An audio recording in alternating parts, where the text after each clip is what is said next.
जिंदगी में ना कुछ सच ऐसे होते हैं जो जो बिल्कुल हमारी आंखों के सामने होते हैं, पर हम उन्हें देख नहीं पाते। ऐसा लगता है जैसे वो किसी पर्दे के पीछे छिपे हों। आज हम एक ऐसी ही किताब के विचारों की दुनिया में उतरने वाले हैं जो इन पर्दों को हटाने का वादा करती है। किताब का नाम है द बुक ऑफ सीक्रेट्स। और हमारा इरादा है, देखिए, इस किताब की सिर्फ समरी देना नहीं है।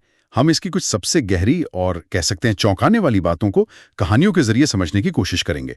हम मिलकर ये खोजेंगे कि हमारा शरीर, हमारा मन और हमारी चेतना वो असल में किस तरह से हमारी सच्चाई को गढ़ते हैं। हाँ, ये एक तरह की सोच की यात्रा है, ये देखने के लिए कि क्या ये विचार जिंदगी को देखने का हमारा नजरिया बदल सकते हैं। बिल्कुल। तो चलिए पहले रहस्य से ही शुरू करते हैं। और ये रहस्य किसी पहाड़ की गुफा में नहीं, बल्कि हमारे अपने शरीर के अंदर छुपा हुआ है। सही। हम अक्सर अपने शरीर को एक मशीन की तरह देखते हैं। दिल पंप कर रहा है, फेफड़े सांस ले रहे हैं, दिमाग सोच रहा है। पर क्या ये इतना ही है? किताब कहती है नहीं, बिल्कुल नहीं। हमारे शरीर की हर एक कोशिका, हर एक सेल एक एक ऐसी जबरदस्त समझदारी से काम करती है जिसे हम शायद ही कभी महसूस करते हैं। ये बात सोचने में ही हैरान कर देती है। हाँ, शरीर की हर कोशिका का एक बड़ा मकसद होता है जो सिर्फ उसके अपने लिए नहीं बल्कि पूरे शरीर के लिए होता है। वे एक दूसरे के साथ इतने कमाल के तालमेल में काम करती हैं जैसे जैसे एक बहुत बड़ी ऑर्केस्ट्रा हो। अच्छा। मिसाल के तौर पर एक लिवर सेल 50 से ज्यादा अलग अलग काम कर सकता है। वही काम एक दिल की कोशिका या दिमाग की कोशिका नहीं कर सकती, लेकिन फिर भी ये सब मिलके शरीर को जिंदा रखते हैं। ये तो आपसी सहयोग का एक ऐसा मॉडल है जो शायद इंसानी समाज में भी देखने को नहीं मिलता। सही बात है। और इसी तालमेल में जिंदगी और मौत का एक बहुत ही खूबसूरत नाच छिपा है। अब एक हैरान करने वाली बात पर आते हैं। क्या हो अगर मैं कहूं कि जिंदा रहने के लिए हमारे शरीर को हर सेकंड लाखों बार मरना पड़ता है? सुनने में बहुत अजीब लगता है ना? बिल्कुल। और इसी अजीब सी बात में एक बहुत गहरा राज छिपा है।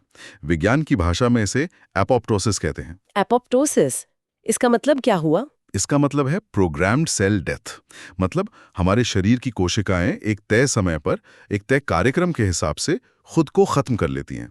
खुद को? हाँ, खुद को। ये कोई बीमारी नहीं है, बल्कि एक बहुत ही सोची समझी और बुद्धिमानी से भरी प्रक्रिया है, ताकि नई और सेहतमंद कोशिकाएं उनकी जगह ले सकें। पुरानी कोशिकाओं की मौत नई जिंदगी के लिए जरूरी है। मतलब मरना जीने का ही एक हिस्सा है। ये तो बहुत गहरी बात है। हाँ, और इसका एक बहुत ही सुंदर उदाहरण है जब एक बच्चा मां के पेट में बन रहा होता है। उस भ्रूण के विकास के दौरान दिमाग में जरूरत से ज्यादा कोशिकाएं बन जाती हैं। अब अगर ये सारी कोशिकाएं रह जाएं, तो दिमाग ठीक से काम नहीं कर पाएगा। तो प्रकृति क्या करती है? वो इन फालतू कोशिकाओं को एपोप्टोसिस के जरिए हटा देती है। एक तरह से कुछ कोशिकाओं की मौत से ही हमारी बुद्धि और चेतना का जन्म होता है। क्या कैंसर तब होता है जब कोशिकाएं मरने से मना कर देती हैं? बिल्कुल। वे अपने अंदर के उस प्रोग्राम को भूल जाती हैं जो उन्हें बताता है कि कब मरना है, और फिर वे बिना किसी कंट्रोल के बस बढ़ती चली जाती हैं। ये तो एक बहुत बड़ा विरोधाभास है ना? मौत से इनकार करना ही बीमारी बन जाता है, जबकि मौत को गले लगाना जिंदगी का आधार है। इसी बात को लेखक दीपक चोपड़ा अपने पिता की मृत्यु की एक बहुत ही निजी कहानी से जोड़ते हैं। उनके पिता 81 साल के थे और बिल्कुल स्वस्थ थे। अच्छा। एक रात उन्होंने अपनी पत्नी को जगाया और कहा, मेरा समय आ गया है।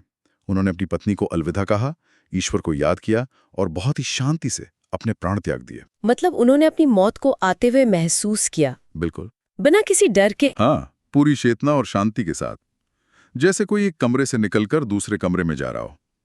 ये कहानी हमें सिखाती है कि शायद मौत जिंदगी का अंत नहीं है, बल्कि सिर्फ एक बदलाव है।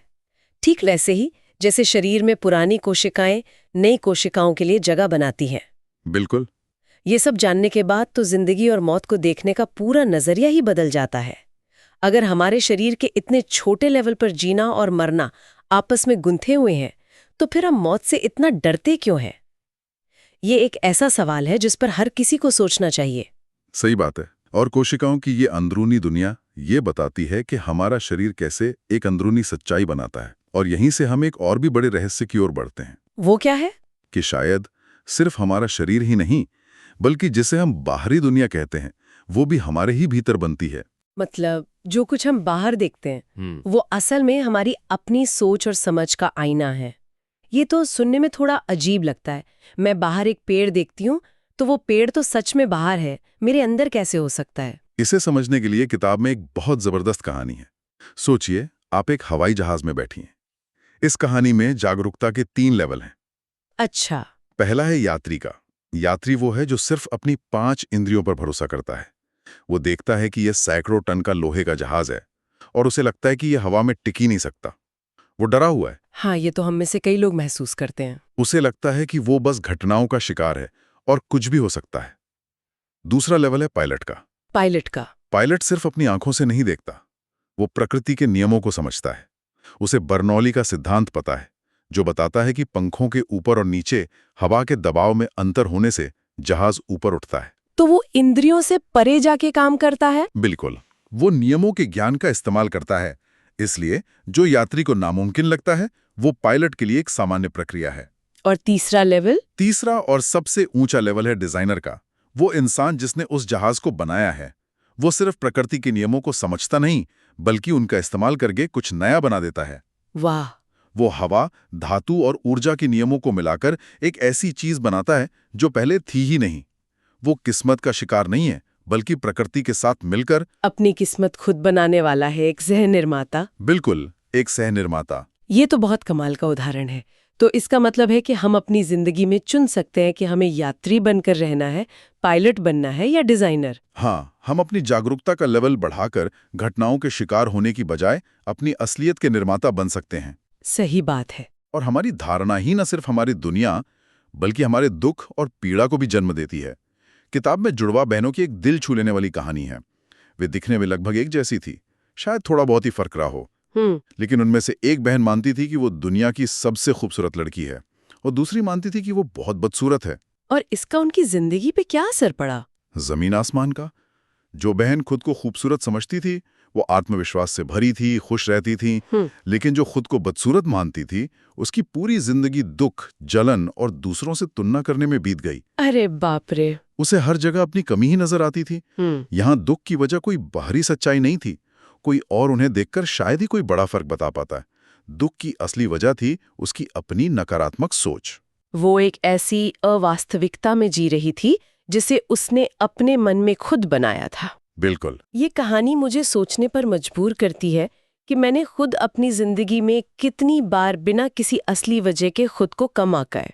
हाँ, और यहीं पे ये सवाल उठता है, अगर हमारी धारणा ही हमारी दुनिया बनाती है, तो कोई इंसान अपने लिए कैसी अंदरूनी दुनिया बनाना चाहेगा?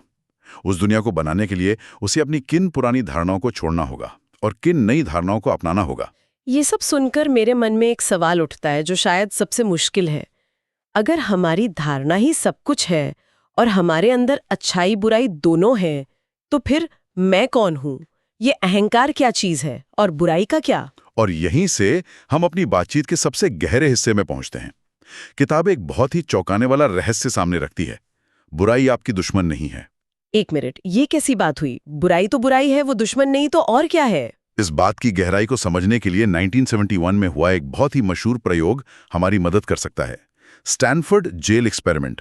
हाँ, मैंने सुना है इसके बारे में। इस प्रयोग में कुछ बिल्कुल सामान्य अच्छे घरों के कॉलेज छात्रों को लिया गया। उन्हें 2 ग्रुप में बांटा गया। एक को गार्ड की भूमिका दी गई और दूसरे को कैदी की। ये सब सिर्फ एक नाटक था, एक नकली जेल बनाई गई थी। तो फिर हुआ क्या? जो हुआ वो किसी ने सोचा भी नहीं था। सिर्फ 2-3 दिन के अंदर वो अच्छे छात्र जो गार्ड बने थे, वे बेहद क्रूर और हिंसक हो गए। सच में? हाँ, वे कैदियों को अपमानित करने लगे, उनसे अजीब-अजीब काम करवाने लगे, उन्हें सजा देने लगे। उनका बर्ताव बिल्कुल असली जेल के बेरहम गार्डों जैसा हो गया था। और जो छात्र कैदी बने थे उनका क्या हुआ? वे गहरे तनाव, डर और डिप्रेशन के शिकार हो गए। कुछ तो इतना ज्यादा टूट गए कि उन्हें प्रयोग से बाहर निकालना पड़ा। हालत इतनी तेजी से बिगड़ी कि जो प्रयोग 2 हफ्तों तक चलना था, उसे जल्दी बंद करना पड़ा। हाँ, उसे सिर्फ 6 दिनों में ही बंद करना पड़ा। ये तो बहुत डरावनी बात है। मतलब कोई भी इंसान सही हालात मिलने पर वैसा बन सकता है? बिल्कुल, और यही इस किताब का सबसे बड़ा सबक है। बुराई कोई बाहर की चीज नहीं है जिसे हम बुरे लोगों में देखते हैं। वो हमारे अंदर का ही एक दबा हुआ हिस्सा है जिसे किताब में परछाई कहा गया है। परछाई? हाँ, द शैडो। ये परछाई हमारे अंदर का वो अंधेरा है जिसे हम स्वीकार नहीं करना चाहते। हमारा गुस्सा, हमारी असुरक्षा, हमारा डर, हमारी नफरत, जब उसे सही माहौल मिलता है तो वो बाहर आ जाती है। तो फिर हमारा असली मैं कौन है? अगर मैं ये शरीर नहीं हूँ, ये मन नहीं हूँ, ये परछाई नहीं हूँ, तो मैं क्या हूँ? किताब कहती है, आप जो खोज रहे हैं वो आप पहले से ही हैं। हमारा असली स्व या मैं वो मौन साक्षी है जो हमारे सारे अनुभवों को, अच्छे बुरे, सुख दुख, बिना कोई फैसला सुनाए बस देखता है। एक शांत और स्थिर केंद्र। हाँ, जबकि अहंकार वो काल्पनिक स्व है जो हमेशा इस दुनिया के संघर्ष में फंसा रहता है, अपनी परछाई से लड़ता रहता है और खुद को इन भूमिकाओं से जोड़कर देखता है। लेकिन यहाँ एक और सवाल खड़ा होता है। अगर हम इतने शक्तिशाली हैं, अपनी दुनिया खुद बना सकते हैं, तो फिर किस्मत या नियति का क्या? क्या सब कुछ पहले से तय नहीं है? ये एक सदियों पुराना सवाल है। लेखक इसी से जुड़ा अपना एक हैरान करने वाला अनुभव बताते हैं। वे दक्षिण भारत में एक नाड़ी ज्योतिषी से मिलने गए। ये वो ज्योतिषी होते हैं जिनके पास ताड़ के पत्तों पर लिखे हजारों साल पुराने ग्रंथ होते हैं। हाँ, मैंने भी सुना है इनके बारे में। तो क्या उन्हें अपने बारे में कुछ मिला? हाँ, उस ज्योतिषी ने कुछ पुराने ताड़ के पत्ते निकाले और उन पर लेखक की पूरी जिंदगी का ब्यौरा लिखा हुआ था। उनके माता पिता का नाम, उनके बच्चों की संख्या, उनका पेशा, और यहाँ तक कि उनकी मौत की तारीख भी। हाँ वो भी, सब कुछ सैकड़ों साल पहले ही लिखा जा चुका था। ये बात थोड़ी अजीब नहीं लगती? अगर सब कुछ पहले से ही लिखा हुआ है, तो फिर हमारी मेहनत, हमारे फैसलों का क्या मतलब रह जाता है? बिल्कुल, ये स्वतंत्र इच्छा और नियति के बीच की सबसे बड़ी बहस है। किताब इसका एक बहुत ही गहरा जवाब देती है। वो कहती है कि हम तब तक स्वतंत्र नहीं हैं जब तक हम खुद को एक व्यक्ति या एक खास भूमिका से जोड़कर देखते हैं। जैसे मैं एक डॉक्टर हूँ, मैं एक पिता हूँ, मैं एक भारतीय हूँ, ये सब। हाँ, मैं अमीर हूँ, मैं गरीब हूँ, ये सब हमारी भूमिकाएं हैं, हमारा असली स्वरूप नहीं। तो फिर सच्ची स्वतंत्रता क्या है? सच्ची स्वतंत्रता इन भूमिकाओं से हटकर उस साक्षी भाव में जीने से मिलती है। जब आप ये महसूस करते हैं कि आप वो नहीं हैं जो ये किरदार निभा रहा है, बल्कि आप वो चेतना है जो इस पूरे नाटक को देख रही है। उस साक्षी के लिए कोई नियति नहीं है, क्योंकि वो समय और घटनाओं से परे है। यह एक ऐसा विचार है जिसे समझने में शायद पूरी जिंदगी लग जाए। अगर हम वो भूमिकाएं नहीं हैं जो हम निभाते हैं, तो असल में आजाद होने का मतलब क्या है? उस मौन साक्षी का अनुभव कैसा होता होगा? आज की इस चर्चा में हमने वाकई कुछ बहुत गहरे रहस्यों को छुआ है। हमने देखा कि कैसे हमारा शरीर जीवन और मृत्यु के रहस्यों को समेटे न है, एक ऐसा नाच जो हर पल हमारी कोशिकाओं में चल रहा है। हमने ये भी समझा कि कैसे हमारी अपनी सोच, हमारी धारणा, हमारी बाहरी दुनिया बनाती है। हम चुन सकते हैं कि हमें जिंदगी के जहाज में एक डरा हुआ यात्री बने रहना है, एक जानकार पायलट बनना है, या फिर एक रचनात्मक डिजाइनर। और अंत में हमने अहंकार और अपनी परछाई से परे जा अपने असली स्वरूप, उस मौन साक्षी को खोजने की बात की जो हमारी सभी भूमिकाओं और कहानियों से आजाद है। ये पूरी यात्रा असल में एक चुनाव को दिखाती है। क्या हम अलगाव में जीना चाहते हैं, यानी अहंकार के साथ अपनी छोटी छोटी पहचानों में फंसे हुए, या फिर हम एकता में जीना चाहते हैं, उस गहरी जागरूकता के साथ जो हम सबको जोड़ती है। बिल्कुल। और अंत में हम एक विचार के साथ इस चर्चा को समाप्त करना चाहेंगे जिस पर श्रोता सोच सकते हैं। किताब का एक आखिरी रहस्य है कि ब्रह्मांड आपके माध्यम से सोच रहा है। वाह, ये तो बहुत बड़ी बात है। इसका क्या मतलब हो सकता है? अगर हमारा हर विचार, हमारा हर गाना, हमारी हर नई खोज सिर्फ हमारी अपनी नहीं, बल्कि इस ब्रह्मांड के विकास का ही एक अगला कदम है। अगर ऐसा है, तो ये किसी के जीवन को, उसके काम को, उसकी कला को क्या मायने दे सकता है? ये एक गहरा सवाल है जिस पर शायद हम